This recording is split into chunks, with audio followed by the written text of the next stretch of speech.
what are some of the signs that somebody has more visceral fat than they need, like outside of going to get an MRI? Like, what are some of the early warning signs? Yeah. So one of the things you can do, and I call it a poor man's MRI, is these are areas of the body hanging off your back called love handles. So if you have love handles, it's very often the case, especially males, that you're going to have a large percentage of that is going to be deep subcutaneous fat. And we have seen in thousands of people the correlation between this deep subcutaneous fat with visceral fat. So it's never the case that you have a bunch of this without having a bunch of this, unless you've had liposuction and temporarily you may, eliminate this deep subcutaneous fat. So a quick and easy assessment of to infer, not reliably calculate, but to infer how much visceral fat can be gleaned from just an evaluation of your love handles. Maybe take a photograph of your back and see if you have love handles down there. And the other thing is, you can assess this in faces. So here is my face from age 48 when I had a large amount of visceral fat, probably, an average amount for a 48-year-old. But what is important to pay attention to is my weight here is 165. And today I weigh, I think it was 176 here in this photograph. I'm sorry, in this photograph here, I'm 178. So it's not your weight, it's the type of tissue that defines how healthy you are. And, people tell me I don't even look like the same individual. So visceral fat just causes facial inflammation. And what is facial inflammation? What do I mean by that? It causes an edematous, kind of swollen look. It's fuller, and there is a loss of facial features. If you look at younger people in their 20s or teenagers, they have very defined facial features. And with visceral fat, you lose that facial definition and your face has this inflamed look. And this is important because our faces become proxies of how healthy we are. And so there's a biological, a real significant advantage, Doug, to human beings that are healthier because people's brains have what's called imprinting, which is kind of a biological software system that has been passed down vestigially from our previous ancestors that tell us about what's important, such as even if you've never experienced better, if you grew up in the desert and you've never experienced heights, if we put you on a cliff, it would be imprinting that would teach you move away from that edge. The same thing with fire, things along those lines. And imprinting gives you the capacity to evaluate the face of a human being for its level of health, and more importantly, therefore, its ability, that particular human, to help you either survive or thrive.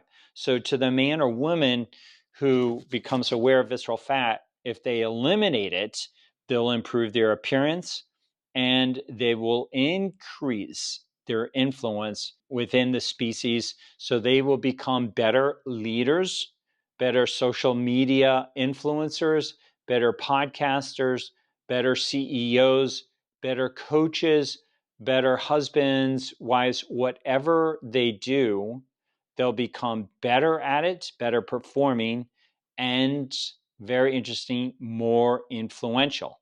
And so you don't want to just live your life for yourself. We're here to help each other out. We're on a mission.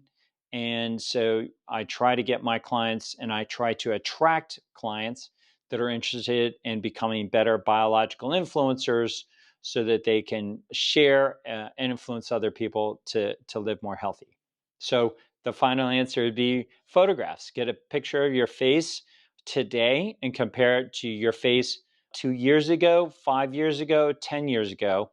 and you will see that is likely you have been accumulating visceral fat because your face has become more inflamed and more prominent. And an example of this happening could be seen in Sinead O'Connor when she was in her 20s in the photograph, and then her photograph a little bit before she died, unfortunately.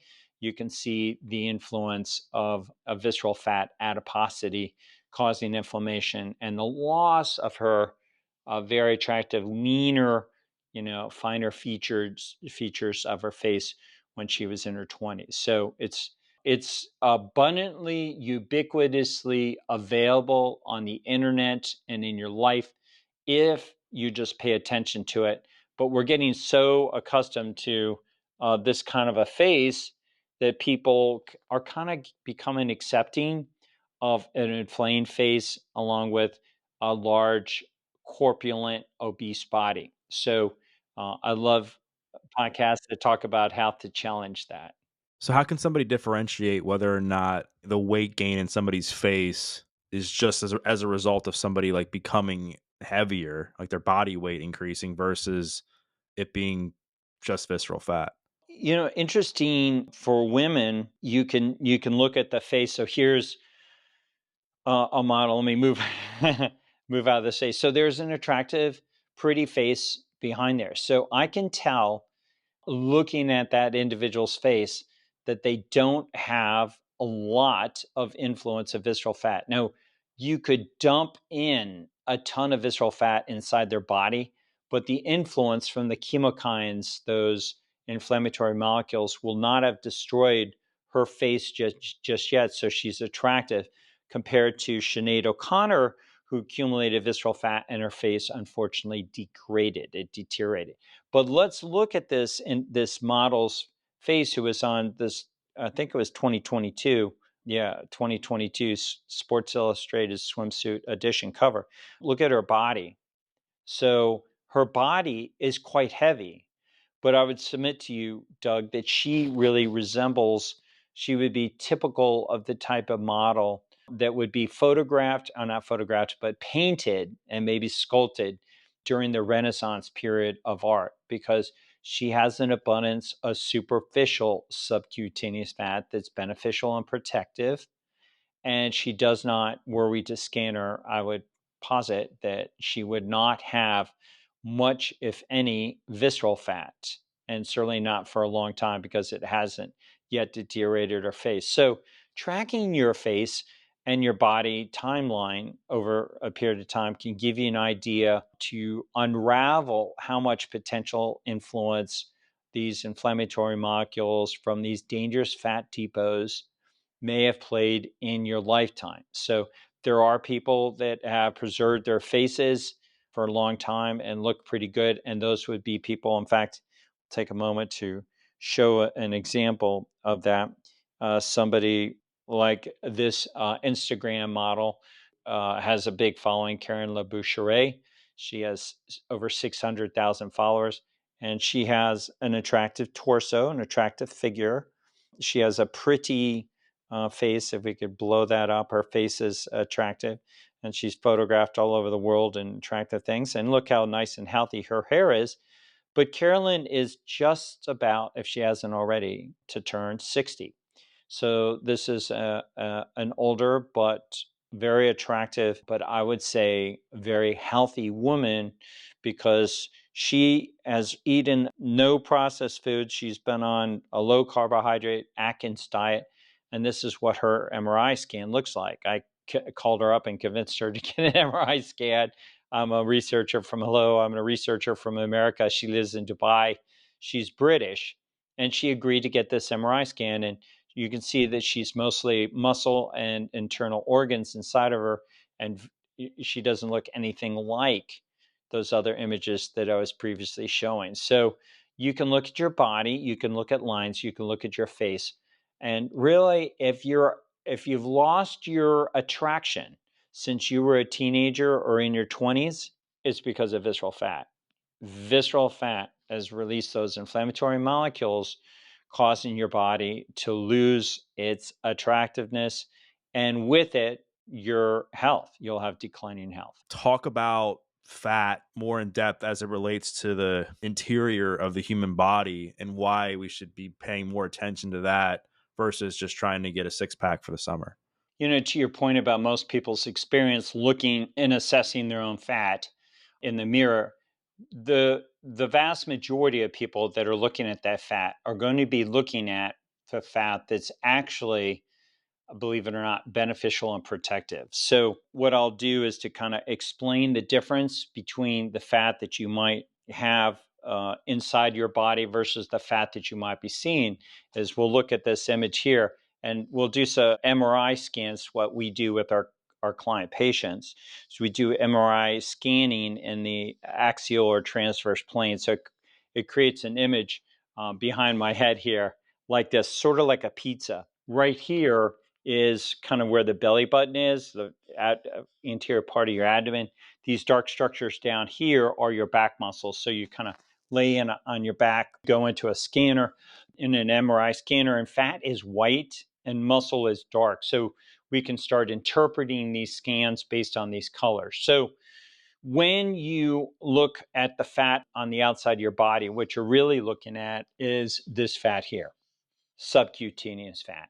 And oftentimes it's the fat that is the inch that you can pinch or that kind of hangs off you. Now, to be sure, some people have more of that fat than others. And as a result, they may look heavier, but it's the fat that's inside your body here. And we paint it red up in this image here, visceral fat. And the other term I like to use to describe it is invisible obesity. So it's a state of obesity and fat inside your body that's invisible.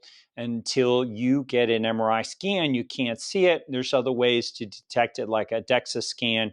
But the DEXA scan, when it scans you, uses radiation, which I'm not a super fan of. And it also numerically quantifies the amount of visceral fat instead of allowing you to image your visceral fat. So the human being that sees how much visceral fat they have inside is better informed and better educated about that visceral fat to do something about it. So the red is really bad. The yellow is superficial subcutaneous fat.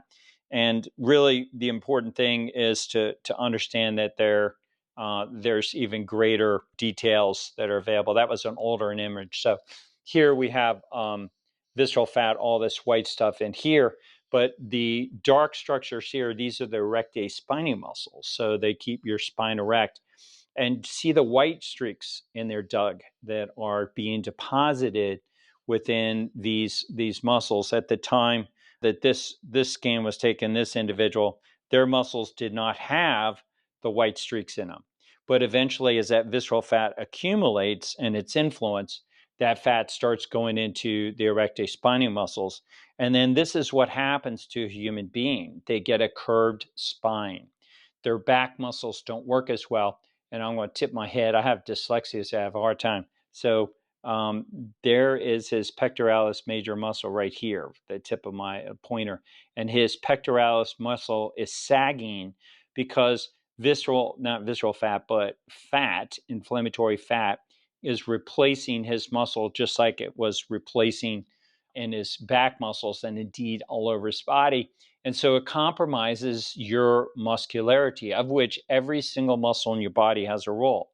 So you do not want to have all this fat in your muscles. And the same with you can see these fatty streaks being deposited in the obliques, and now you can see more nicely the belly button region up here. And so visceral fat and fatty muscle replacement, the medical term for this, if you're listening and you're kind of a science geek, and that's a good thing, is myosteatosis, myosteatosis, which is just muscle fat. So fat within the muscle that's inflammatory. And the reason your muscles don't work so well when you're older is not because you're older and aging. It's because you're more diseased. And we can see this disease through use of an MRI and not a DEXA scan. DEXA scan will not permit evaluation for this. So the informed follower of your podcast, Doug, will take note right now and say, I want to find out about this dangerous fat within my muscle and fat within my abdomen that's causing this. The third fat that I'll bring to your attention is lumped together. Very many people think fat is fat. So visceral fat is not the same. Myosteatosis is not the same as superficial subcutaneous fat. So from this black line here, there's a membrane there called scarpus fascia. And that membrane is separating this subcutaneous tissue into two compartments. And physicians don't know this, but now your followers are learning this. These two compartments are very, very different. So from that black line to the muscles is deep subcutaneous fat, and it behaves just like the muscle fat and the visceral fat. It's highly inflammatory, causes disease like heart attacks, strokes, obesity, dementia, neurodegenerative conditions, hepatosteatosis or fatty liver disease, diabetes, and even obesity. But this fat in the superficial subcutaneous compartment does just the opposite. It protects you from obesity, protects you from diabetes, protects you from dying from heart attacks and strokes.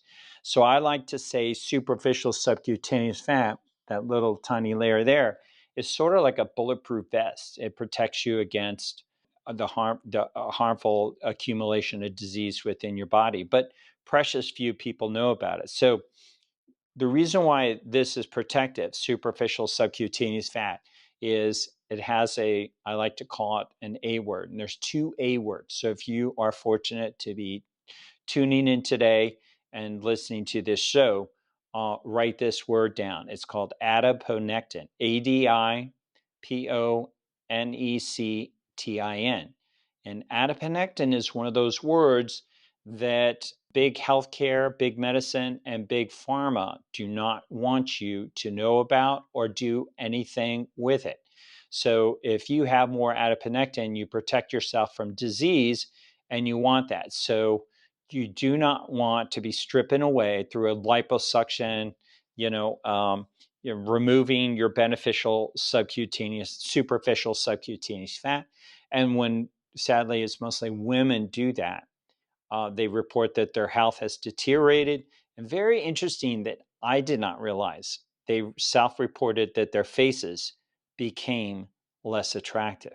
So adiponectin and superficial subcutaneous fat makes your face more attractive. And I'll quickly pull up a picture of this to kind of give you an example of this. Is in the olden days, the Renaissance artists would paint kind of cherubic figures, and they had very effeminate faces. And they were drawn to them because they were healthy and pretty. But if you strip that away, and I'm not going to show images, you can jump on Google and say women with abs, women with six packs. Look at their faces. Very often they have very harsh, masculinized looking faces, and I call them dude faces. And they lose their pretty feminine look, and it's through the influence of the loss of adiponectin, and maybe some of them are also deteriorating their looks because they take gear or some other hormone or steroid or something. But you want this adiponectin in your body to protect you. So not all fat is the same. We just mentioned three bad players that cause harm, that cause disease, and in fact are deadly. And you want to be aware of it. And then a quick example, just to highlight a little bit more the connection between visceral fat and muscle fat. We showed you in the muscles of the abdomen, but you can also see that in legs. So when we scan legs and abdomens together, these legs belong to this fellow right here. This abdomen belongs to these legs right here. You can see that the image up here, there's much more fatty streaks in these legs. And just ask yourself, how well would this person sprint or run or even, walk or get up out of a couch. And that's, the presence of disease slowly is replacing that muscle with that fat. And so the more visceral fat you have in your skin, the more fat you're going to have in your muscles. So there's that strong correlation. People need to be aware of this. So let's just say the average person is listening to this or they're watching this and they're starting to like digest a lot of what you said, and they're like taking a look at themselves and they're like, oh, maybe I have some visceral fat. Like how do I know? Like, so what causes visceral fat? Is it lack of exercise? I mean, I've heard you talk about it's like the overconsumption of ultra processed foods. Like, what have you found to be the main culprit to visceral fat buildup? The big plank right away upfront to deal with is diet. So consuming more carbohydrates. Now, before I get all the CECO calories in, calories out, you can eat all the carbs you want, and what really matters is the difference is the microbiome. So as you're eating a bunch of carbohydrates, you're driving your microbiome, which is the collection of microbes and organisms that live inside of your gut and on your body in a certain direction. So basically, there's an expression called feeding the bears and they come back. So if you keep feeding bears processed foods, they'll keep coming to the trash cans in national parks and things like that, and you'll track those kind of bears. But you will, black bears and grizzly bears and whatnot, but you won't attract koala bears because koala bears eat eucalyptus leaves. So when you are eating food, you are selecting for the microbes that have the ability to live inside of you. So visceral fat cannot be adequately dealt with without understanding and addressing diet. So I like to give this example. In this scan here, on the top corner is a guy who was filled with visceral fat, which is all this red stuff in the middle. And he's 68 years old. And the next scan we did on him 2 weeks later, you can see, even though if you're following along the podcast, if you're not a physician or not even much less a radiologist, you can see that that area of red, which is really more of a pinkish color, has lessened. And so he lost his visceral fat. And all he did was he eliminated carbohydrates, just carbohydrate addition. Elimination. He did not exercise 1 minute. And by the time 35 weeks had come up, this image was taken. He has a completely different body. He has a six pack, he's developed muscle, he's lost fat. And that's a dramatic change. And the only thing he did, Doug, was cut out carbohydrates. So a fat and protein diet. Completely, because I think when people think of carbs, they think of there's a lot of things that are carbs. Are you talking about just processed carbohydrates? Predominantly processed carbohydrates. He ate vegetables, but he was instructed to eat them in whole form, so clean and not processed forms of vegetables. So he wasn't doing like hamburger helper with processed powdered potatoes and things like that. So he eliminated carbohydrates.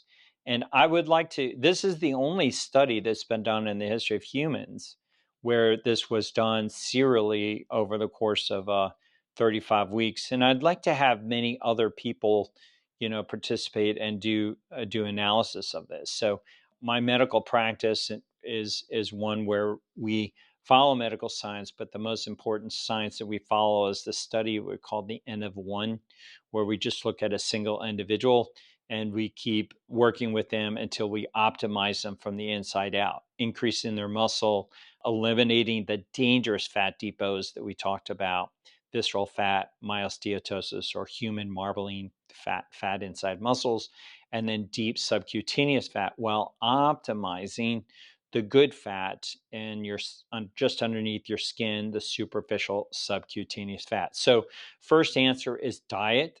The best recommendation we have is a carbohydrate restricted diet, and it's linear. The more you restrict those carbohydrates, the faster visceral fat leaves. But you're not advocating for people to eliminate eating like steamed broccoli. You're talking about solely processed carbohydrates. I just don't want people to be confused because I think it's like if people eat clean vegetables, I've never seen anything where that's been detrimental to their health. We do see visceral fat formation from sweet potatoes and potatoes.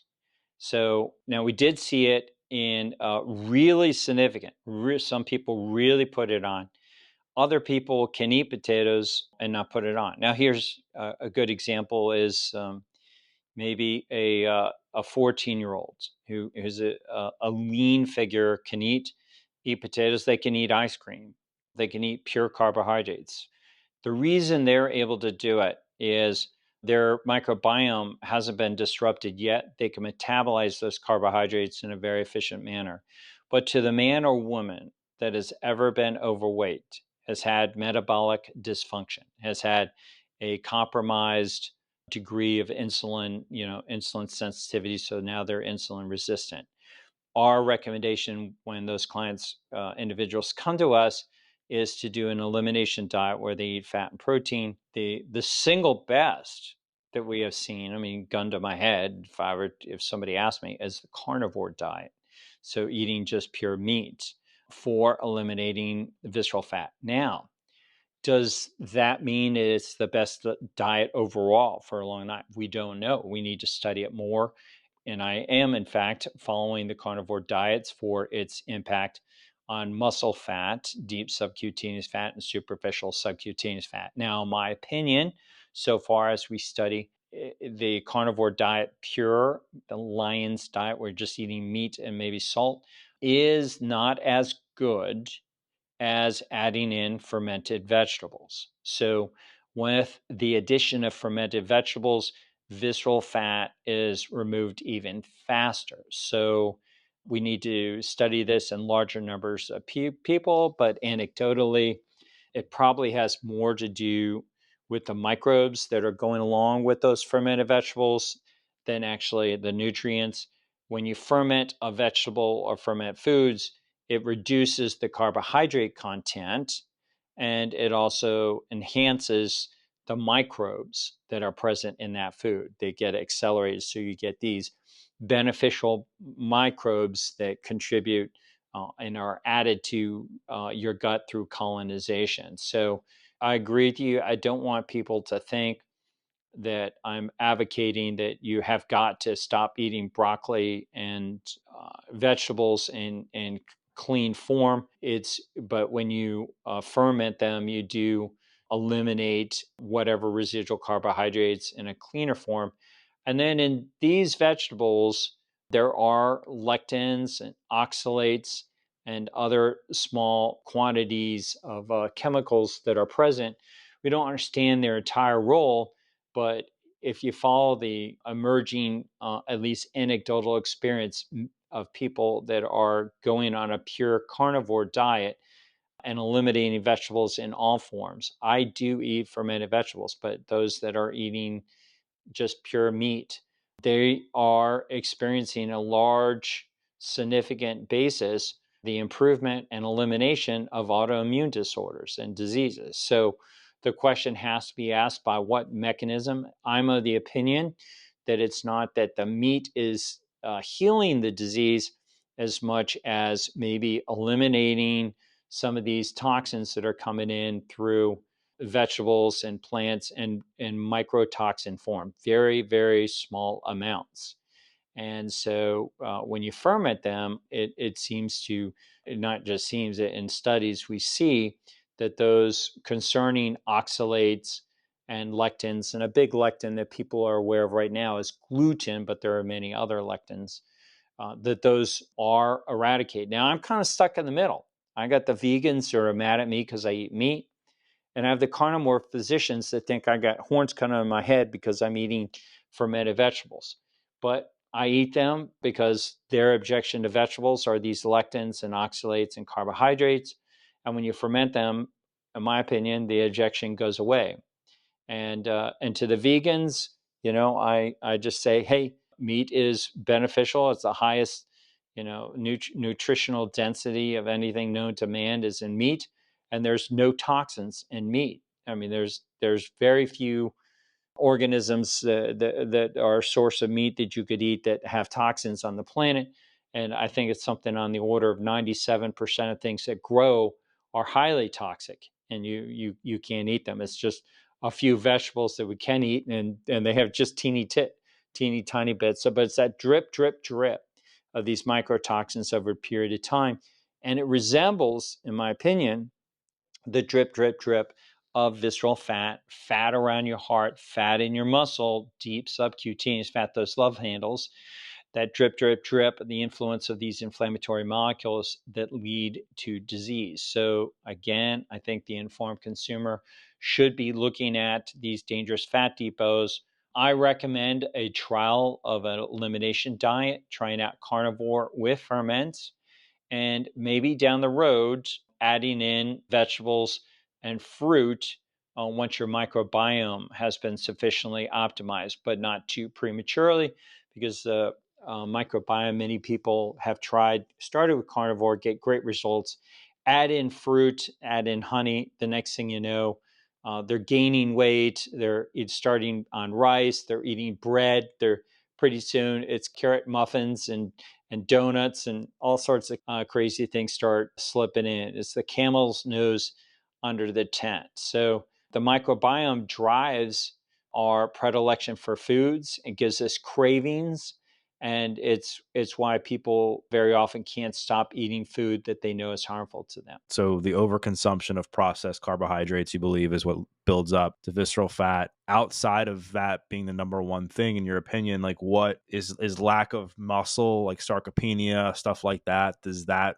increase the amount of visceral fat that someone carries as well? Well, I would put it the other way, say that the visceral fat is connected to sarcopenia. So when you look at a good example would be this image here. The image behind me, they have a huge amount of white visceral fat inside of them. They're both 30-year-olds. So this 30-year-old, when we see a lot of white, we see smaller muscles. So the muscles are very small. And when we see less white in the image above, they have an elevated amount of visceral fat still inside them, but I can tell and we know that visceral fat hasn't been present as long in this 30-year-old. They added in some carbohydrates into their diet because of the sheer magnitude of their muscles. That's their core. Their oblique muscles are very large. So their muscles are still intact versus the 30-year-old that's been eating a high carbohydrate diet. Now, the surprising thing in this guy here is his appearance.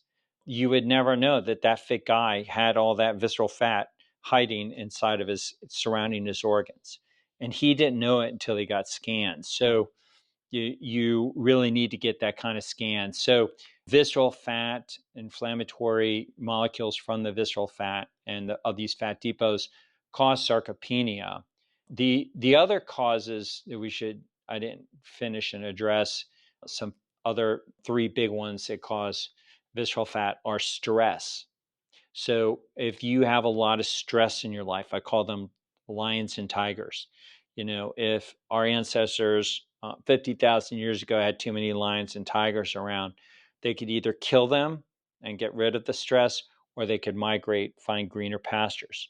But sometimes we don't have the ability to leave your job. You have to stay in that job until you find another one. Or your stress may be coming from a sick loved one, or some kind of distress that happens, your house catches fire or whatever. So those problems sometimes are unavoidable. So stress causes visceral fat through the influence of cortisol, which lays down adiposity, visceral fat in a higher form, and visceral adiposity inside of you. And the second one is alcohol. So alcohol consumption contributes to visceral adiposity. The exact mechanism is not entirely clear, but it's likely through the metabolic influence and the intoxication that alcohol has on liver metabolism. And so, as a consequence of the consumption of alcohol, we see a higher amount of visceral adiposity in people, and we can get people to do all the strategies that we figured out from the National Science Foundation for reducing visceral fat. But if they continue to drink, their elimination of visceral fat is much slower than in somebody that gives up alcohol.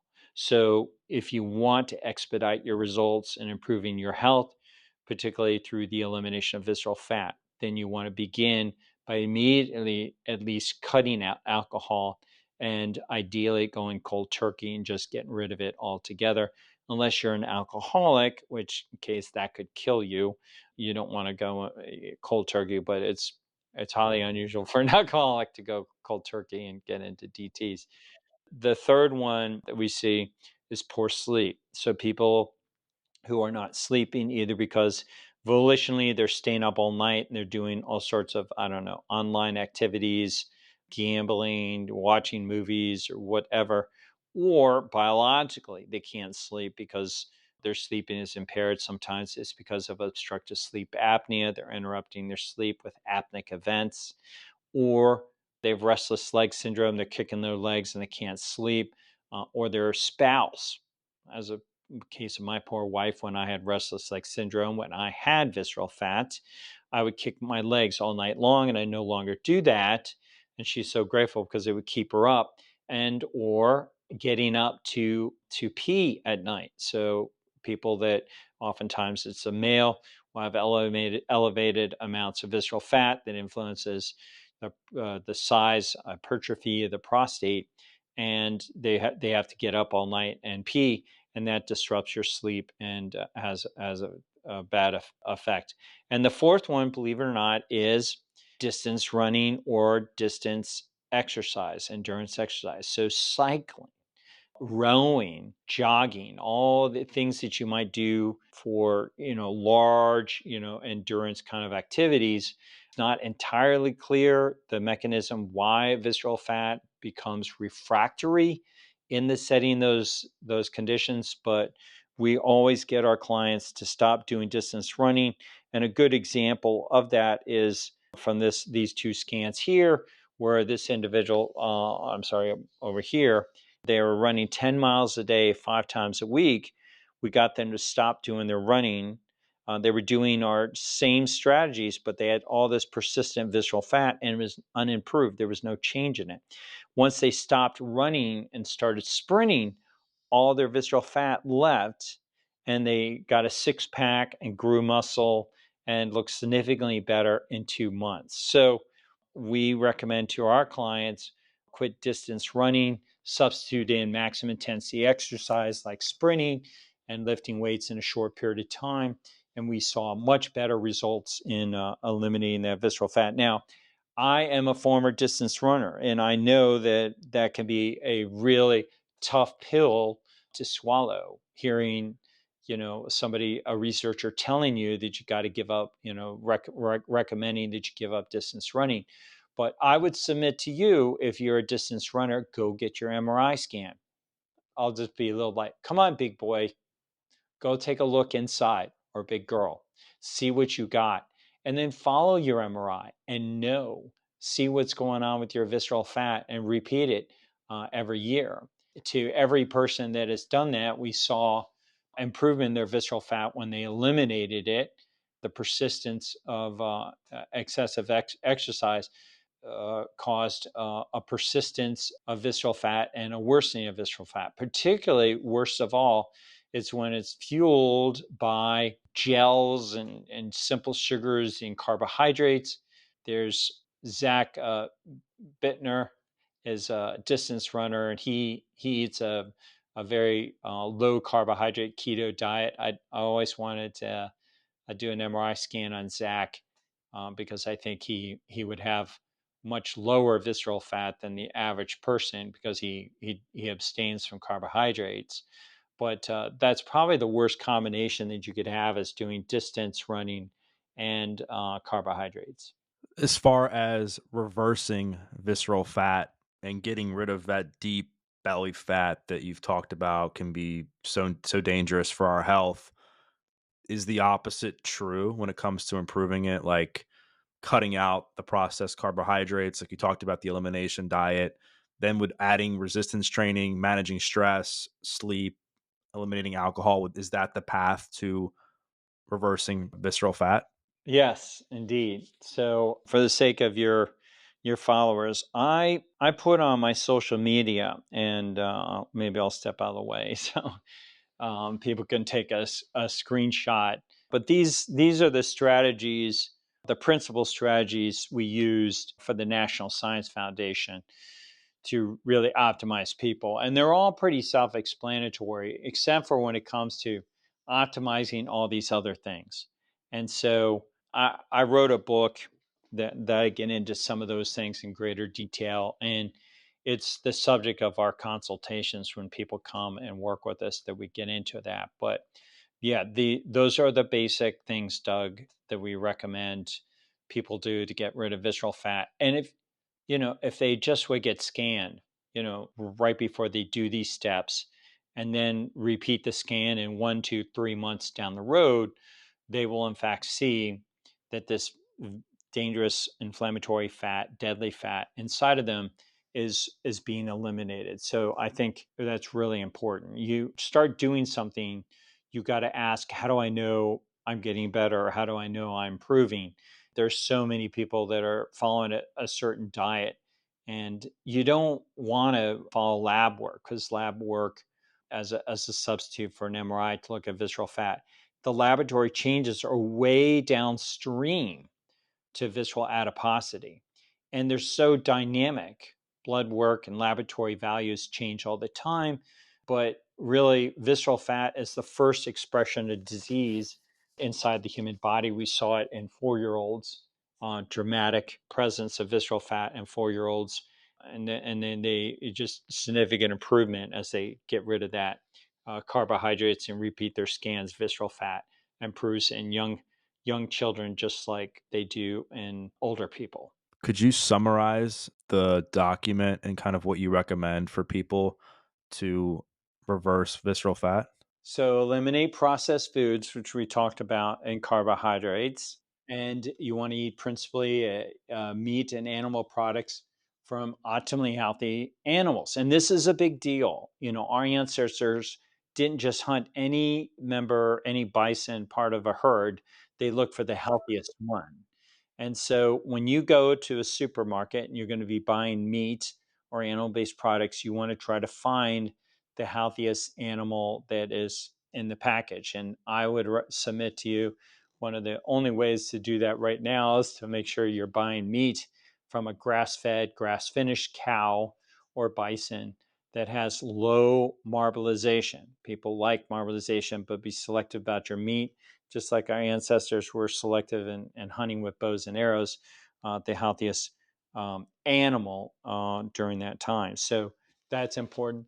And then consume fermented foods like kefir and kvass. And if these terms are not familiar with you, you can jump on the internet and Google them and find out about them. Kimchi, curtido, sauerkraut, sour cream, blue cheese, Goudas, and other aged cheddars. So you want to get things that I tell people that are in a cheese wheel. So if you get cheese wheel is kind of a big round thing, and then they slice it and they get these kind of triangular shaped cheeses. Those are old world aged fermented lacto fermented cheeses, and they provide valuable contributions to your microbiome and healthy metabolites. So ferments are an important thing. And then practice building up to an extended fasting. So here's my second A word that Doug got out of me that is really enormously important to understand, along with adiponectin, is autophagy. And autophagy, shout out to my colleague, Dr. Jason Fung. If you Google Dr. Fung, Jason Fung, he's absolutely brilliant when it comes to fasting and the benefits of autophagy. And many other researchers will speak in an educated manner in great detail about fasting. But the long and short of fasting is where your body repairs itself and eliminates disease. So our ancestors would not have been able to go to McDonald's every single day. They would not have been successful every time they hunted.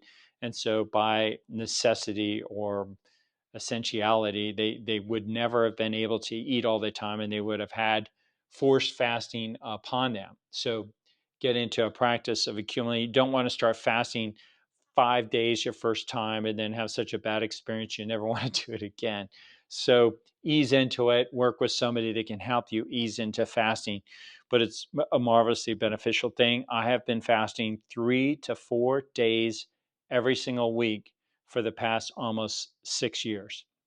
And I regard it as one of the most important things that I've ever done in terms of getting myself healthy, besides getting off processed foods. Max intensity exercising, my favorite is sprinting. Sprinting is just fantastic. Lifting weights, doing gymnastics, gym rings, and things that you require a lot of strength in a very short period of time, as opposed to going and lifting weights for an hour or doing some kind of circuit where you're doing spreading out your intensity. You want to really condense it. And basically, ancestrally, it's the fight or flight.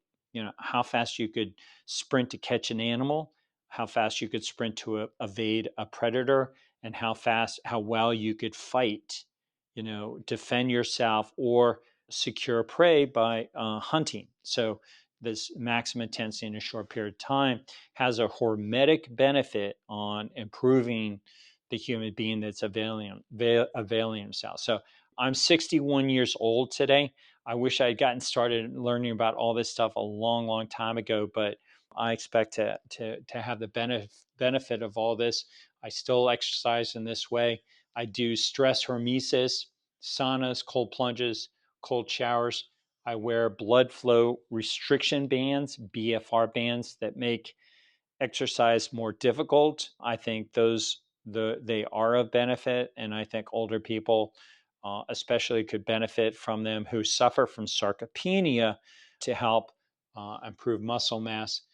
And then altitude training and blood donation. So donating blood is kind of a hormetic thing. And if you think about, Doug, the alphas that would lead hunts very often would be the ones that would be gored and injured and would lose blood, and they'd get these battle wounds on their face. And women in studies are attracted to scars if they look like they're battle wounds, because it usually signifies the alpha, somebody that is like really up in the action and that they're probably good hunters. And so you'll oftentimes see GI, and children are attracted to it. GI Joe dolls will have action scars and stuff on their face. And so as blood is a stress hormetic if you donate blood. So we encourage our clients to do that. And then these are the more esoteric things, but not, even though they're esoteric, they're incredibly important. Optimization of the microbiome, optimization of nitric oxide, hugely important. Oxytocin, sleep, sunshine, vitamin D, sodium. I mean, a real quick tip for your listeners: how do you optimize sodium? I mean, do you want to go once a year to find out what your sodium level is on your chemistry test? So one of the ways I have my clients optimizing their sodium on even maybe every 2 or 3 hours is licking their sweat. So tasting your sweat will give you an idea of how much salt you have in your sweat, and whether you are, have sufficient amount. It will be salty, and if it's really weak and watery, then you're deficient and you need more salt. And a big little tip for that is I found my clients, many of them had really watery sweat that didn't taste very sweaty. And then when they started taking electrolytes like magnesium and potassium, especially magnesium, potassium together, they did much better. They were better able to maintain their electrolytes, and their sweat became really much more salty and more effective. So today, our streams of water are very deficient in our food supply in magnesium and potassium electrolytes, and so you just have to supplement, unfortunately, because we're so nutritionally deficient because of our agricultural policies. So that's an important one. But yeah, just take a screenshot of those things. The last one in there is to join a tribe or community of really people that are really into health optimization, not just get a little healthy. You could probably get some encouragement from the Weight Watchers group, but if you joined a clan, like in my tribe, I have subscribers that people subscribe to me, and they're around other people, then we have special programs, and everybody's really motivated to help optimize together. So I think being a part of a tribe or community or online group where people are really trying to get healthy is a very beneficial thing. If you were to talk with somebody who is maybe like the devil's advocate of your position and somebody who maybe disagreed with you on certain things, what types of things do you think they would say? Well, I think a lot of people, it's a really interesting question. I never had that before, but a lot of people may not voice it, but a lot of people would be reticent and be thinking this. Well, I've never heard of this visceral fat and it's out there, but if it was important, I would have heard about it. So there's that kind of an idea, a mentality out there. And I think a lot of people that would be who are critical, at least maybe internally, of what I say, are saying this guy goes on and on about visceral fat. Nobody else is talking about. I've had physician friends say to me, "Well, Sean, you're the only one that talks about this." But there has to be a beginning to everything, and awareness of visceral fat. And if people would just Google it, they'll see all the studies that are out there. PhDs know about it, but simply because physicians, healthcare providers aren't educated in it, it hasn't really gone to the consumer level. And there's this pervasive attitude, Doug, that unless a doctor talks about it, it's not important, or maybe it's even wrong. So when we were in medical school, we were told everything that's important we're taught, and if people come to us about other woo-woo stuff, we just have to help them understand that we're the educated medical professionals, and whatever they're found out about is as it might be kind of fun to read about, but it's not real medical science. But that's not the case with visceral fat. Doctors are dying because of this visceral fat inside of them. They don't know about it. If they go back and read their own abdominal MRIs or CTs, they'll in fact see that they had it, but they don't. The problem is so bad, Doug, that they don't know how to even read it. I mean, you could put your own CT, abdominal CT, in front of a physician and say, "Where's my visceral fat?" And he or she will simply swallow a bunch of saliva because they won't know where that visceral fat, even though it is likely the largest part of an individual's abdomen. So that I think is a common objection. People simply say, "Well, Sean O'Mara talks about visceral fat so much, but it can't be all that important because I've never heard about it." But it's catching on with podcasters, a little more edgy and more forward thinking like yourself.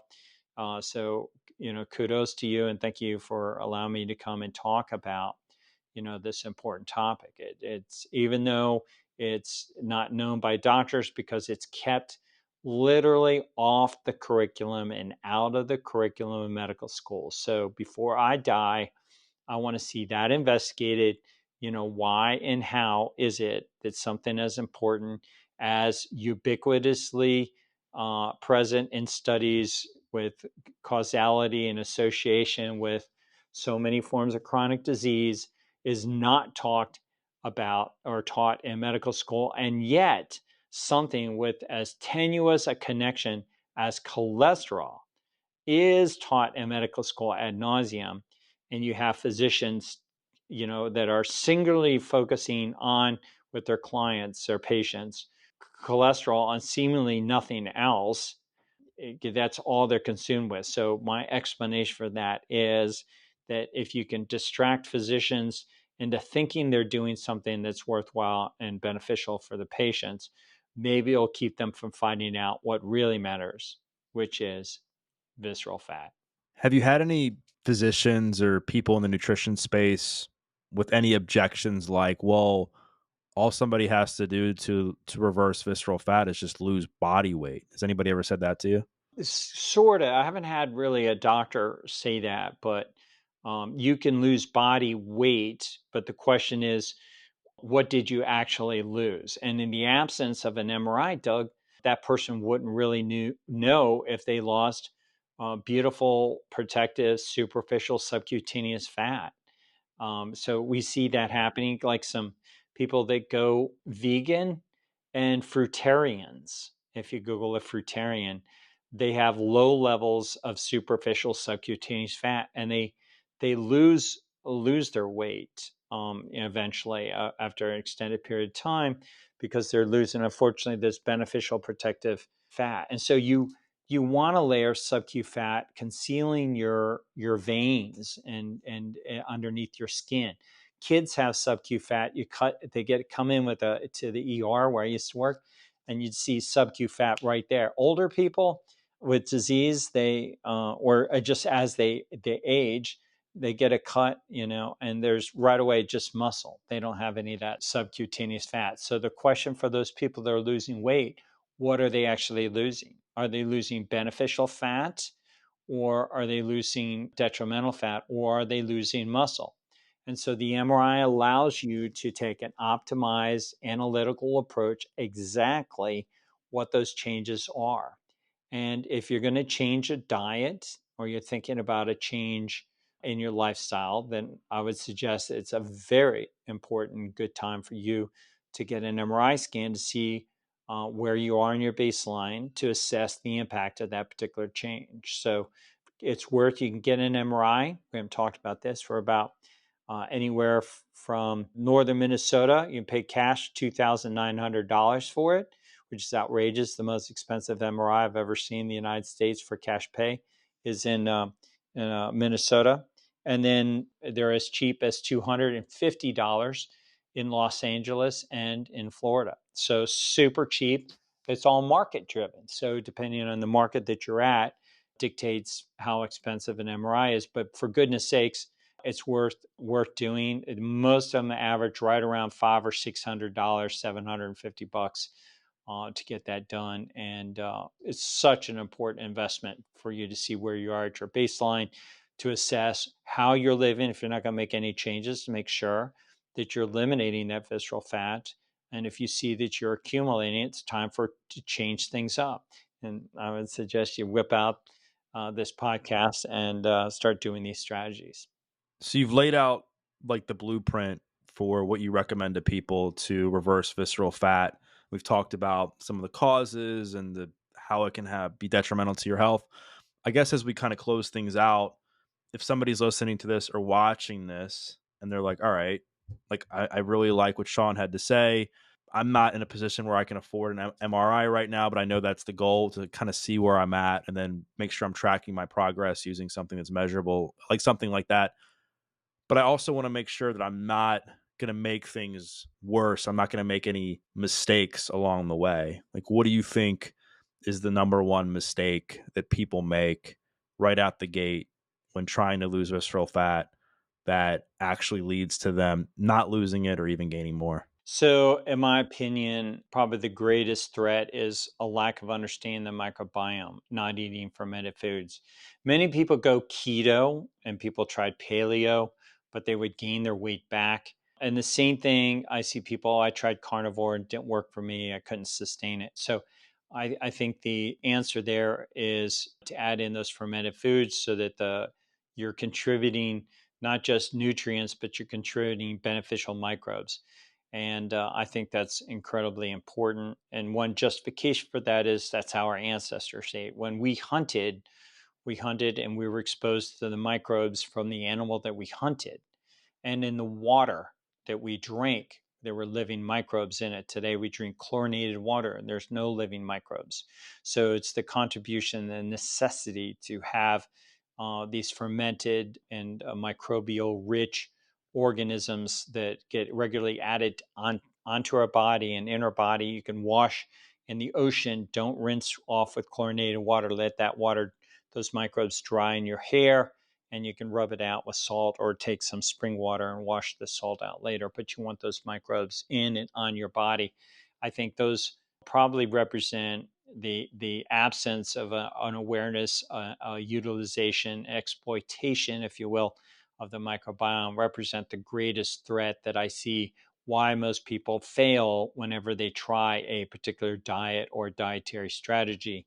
And the man or woman that comes at it in a more educated manner to optimize their microbiome, whatever dietary strategies they have will be more effective and more beneficial. I work with vegans that eat huge amounts of carbohydrates, and I got to admit, surprise that they are eliminating their visceral fat. And it just boggles the mind of my carnivore physician colleagues who can't understand it or are so vociferously against the vegans. If they have added in these fermented foods, their ability to metabolize those carbohydrate rich vegetables or carbohydrate containing vegetables are significantly enhanced. And it's really that addition of those microbes that I think are just an super important imperative if you want to be a healthy man or woman. Anything else we haven't covered regarding visceral fat that you think would be important for the audience to know? Well, other than, just be cautious if you go to your doctor, if they, if you mention visceral fat to them and they try to dissuade you, do your research first, read about it and see how it's abundant. And you could even bring in some studies about visceral fat and leave it with that doctor. Who knows, maybe you'll persuade him into doing it. And then the other thing I would tell you is you might be able to win your doctor over into ordering an abdominal MRI scan or for you, and you pay out of pocket because you can't get a scan on your own. You need to have a physician order. And you say to him or her, hey, I will pay out of pocket my own money. I want to see about this dangerous visceral fat that I have inside of me. Would you please just order it and I will pay? They cannot, insurance won't be able to object, and they can't object if the insurance can't object to that particular scan. So offer to pay out of pocket. Be luxurious when it comes to your health. Be frugal when it comes to pleasure, like fancy cars and watches and clothes and vacations and Airbnbs and houses. But be very luxurious when it comes to your health. It's the single best ROI that you could possibly make with the greatest return on your investment if you put that money into your health. I love it. And then I guess in closing to summarize, like, so for somebody, a quick first step they can take is just like to look at their, not only their face, but their waistline, because a lot of the visceral fat is like stored deeply in the belly and the abdomen. And once they lose that or reverse that, they'll, indirectly also lose the body fat around the abs and start to see their abdominal muscles more, right? Yeah, so what we typically see is people's waist size because of visceral adiposity starts going down significantly. But you mentioned seeing their abs. I like to see my abs only on an MRI. I don't like to see my abs any other time. In fact, when I stand up here, I don't have a six pack because I keep a modest amount of subcutaneous fat to conceal my six pack. Now, it's a huge one on an MRI, but I keep that superficial subcutaneous fat, concealing my abdomen. The bodybuilders of old didn't have abs, six packs, and movie characters of old didn't have those either. They had a superficial layer of subcutaneous fat, and primitive tribal people in Africa have that as well. It's only kind of a vestige now of the modern day bodybuilding and physique building that we lose. We're trying to purposely lose superficial subcutaneous fat to have greater muscle definition for competitions, but it's not for your health. So you want to have a smaller waist size, and you want to be able to do a vacuum pose. I think vacuum pose is in the bodybuilding world is being, they're just not even doing it anymore because visceral fat, unfortunately, impairs your ability to do vacuum pose. And so they're all happy about having six pack abs that you can see with a bulging abdomen that's sticking out from all the visceral fat. It's called palumbolism or turtle shell abdomen. There's lots of different terms for this, but these bulging abdomens, and as these bodybuilders get older, just visceral fat is accumulating inside of them, accelerated by carbohydrates. Unfortunately, steroids and hormones also contribute to it too. So a smaller waist, yes, but you don't. I will just challenge the notion that you really don't want to see a six pack ab except for on an MRI. This has been a great conversation. I appreciate what you're doing. I think it's important to talk about this stuff. And I think my audience is going to get a lot of value out of this. You know, maybe they've heard about it, maybe they haven't heard about it. I mean, hopefully it just opens their eyes to at least take something that we've discussed in this and apply it to their life and take a deeper look at not just their body composition, but the type of body fat they're actually carrying. Doug, it was really evident that you care about your audience and your following. I was very happy to come on your show and talk about this. And I enjoyed our conversation immensely. So happy to come back again in future episodes. Likewise, man, we'll have to bring you back on at some point. So thanks again for coming on. Thank you so much for watching. If you like this video, I really think you're going to like this video as well. I'll see you there.